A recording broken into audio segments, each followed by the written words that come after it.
Minsan lang may banggaan po sa labas. Ha? Sino na bangga sa kalsada? Diyos ko, mga anak ko lang sa kalsada. Ang kapit bahay may banggaan. Ha? Sino na bangga? Sino na bangga? Anak ka na namang pinagagawa mo sa labas. Ano namang pinagsisisigaw mo doon? Wala po yun na, tinitingnan ko lang po kung sino mga chismosa din sa taho. May lang namin nabangga doon sa maluwag. Ikaw talaga na bata ka, puro kakalokohan sa buhay. Kung inaalagaan mo yung kapatid mo, laki natuwa pa sa iyo. Margaret, may banggaan doon sa may kalsada. Naku, hindi ko alam kung sino talaga nabangga.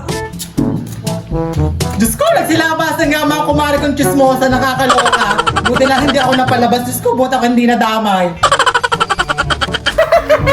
Nakakaloka na pagkahalata ng mga chismosa dito sa Paho.